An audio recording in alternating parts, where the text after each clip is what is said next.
Hey guys, Ted here. Today we're going to be doing a movie review, and we're going to be figuring out if Zapped is really a hidden masterpiece here, really a great social commentary, or is it just a fundamentally flawed film? Okay, so let's get started. First of all, there's a couple different movies called Zapped, so let's just establish what we're talking about here.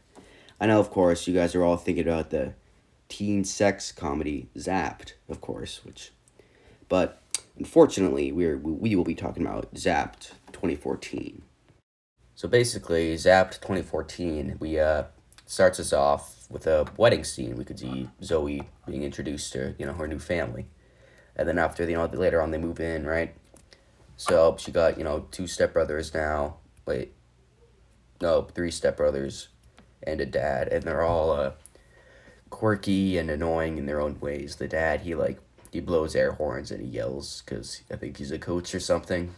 There's some older brother. I don't really remember what he does, but I think whatever. There's another guy. He cooks food, and it's unhealthy because I don't know.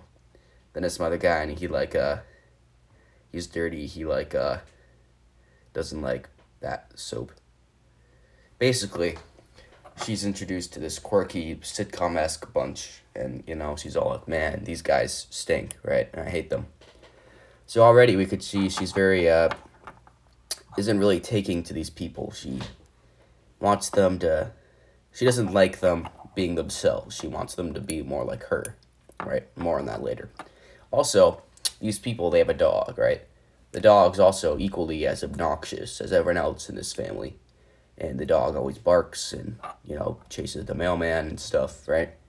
So she's like, well, maybe I could control a dog at least, right? Because, it's a dog. They're malleable. They're small heads. You could bend them to your will. And already, we could see her desire for power and control. Anyway, she downloads an app to control the dog, which surprisingly enough works. Likely uses some dog whistle things, but still, it's interesting how the dog manages to understand what she's saying, even though, right? Because, the dog isn't suddenly, whatever, right? So there's this app and it works, right? It controls the dog. What could go wrong here, you're wondering? Well, definitely plenty here. So basically, the phone, by some freak accident here, gets fall into a bathtub, flung out a window, sliding down a solar panel, and then finally landing in dog food, where it electrocutes and all this stuff. So basically, it's like, man, this phone broken now, right? Well, the phone's fine, but the dog app isn't. By some weird shenanigans here, this dog app now controls, instead of dogs, get this, boys, or just anyone who is a man. More on that later. Basically, yeah, somehow the app being open while the phone broke the app, which, let's be honest here, doesn't make sense. Look, it's kind of plausible that the dog app works because, dog whistles, right? Dogs could hear a louder frequency. Even then, that still, doesn't really hold up. But let's put the doubts away, right? How exactly would an app only work for guys, right? The show's explanation is they're more like dogs here, right? But, how exactly is that, right? Because not everyone's the same here. I'm sure you got, some Alfred-looking guy over here, right? He's the most, probably most proper person around, right? Would he get controlled too? Or is it only, doggish, in quote, people, right? I just don't get it. Also, how does this app, determine who is controlled, right? Is it what if it's someone's born a guy, they're now a girl, right? Transgender, right? What happens then? Do they get controlled? Is it biological? Is it social? It just doesn't really make sense. It's not consistent. Putting that aside, right? So basically, we have this high school girl who has the power to control half of the world, just with a phone. So obviously, already we could see she has untapped power here, right? She could march up to the president, I don't know, march up to the president, get herself, make herself president, right? Get him to include some executive order. Do that with Congress too, although I'm not sure if she might be able to get a majority, but controlling half of it, maybe, probably, actually. Anyway, though, Um, Basically, she has unfound power, right? She could change the world for the better, but she doesn't. All happens is she just does some.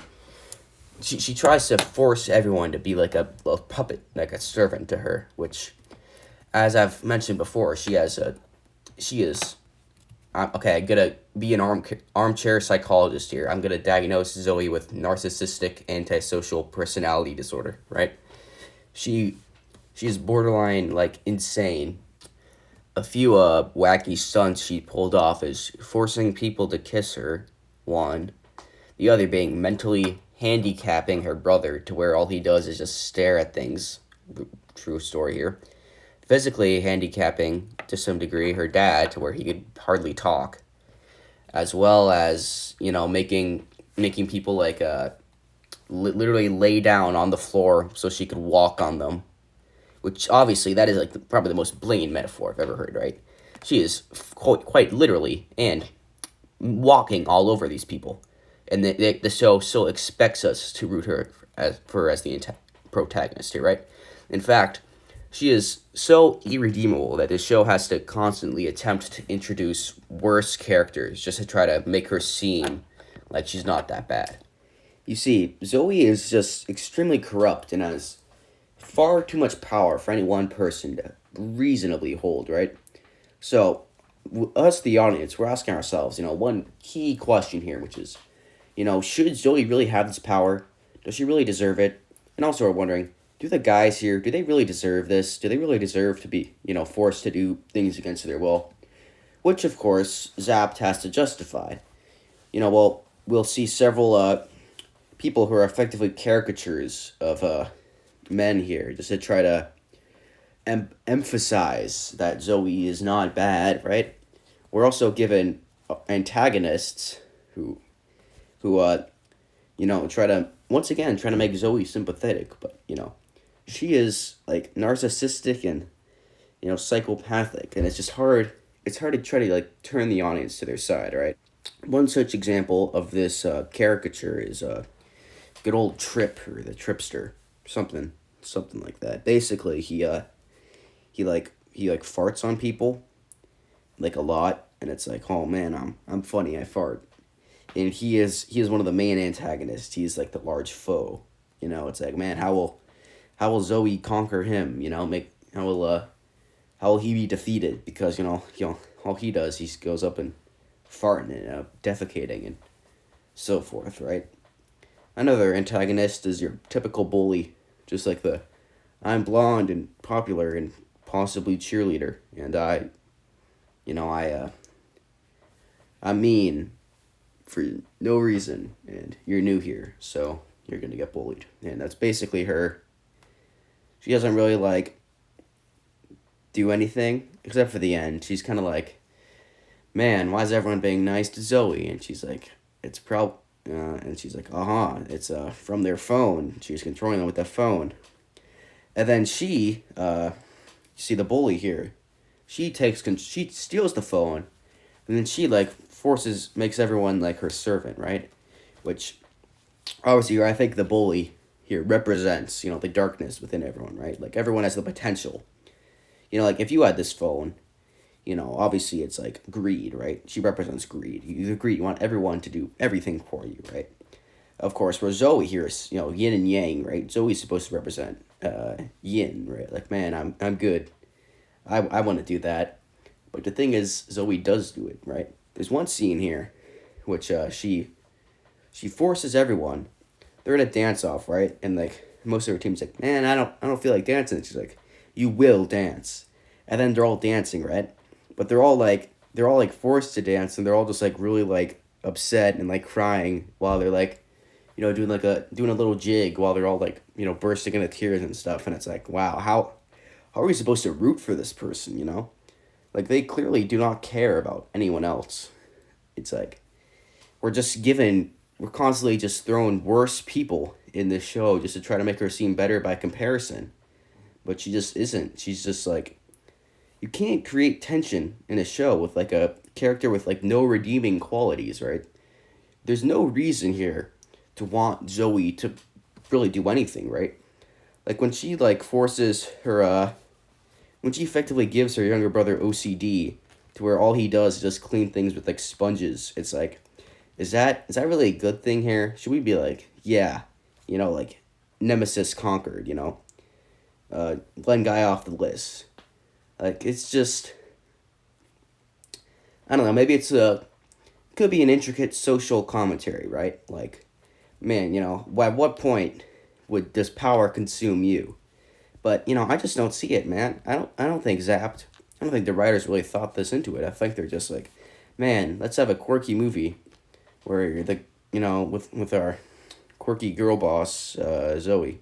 Which, did they do that well? I mean, maybe. It's debatable, right? Although I think Zapped is, from the core, from the very idea of it, is flawed, right? Because most of its humor relies on like stereotypes and mocking, sure, it could work, right? But it just doesn't in the context of Zapped. The main thing holding this movie back is just like from the very core, it just does not work. Like there's just so many unanswered questions and things arising about like, does Zoe really deserve this power? Which the movie constantly tries to catch up till the final ending, just trying to justify that. Which I don't think truly it ever does. And also the questions regarding this power specifically, right? Like how exactly does it work? Why does it work? It just doesn't add up, is all.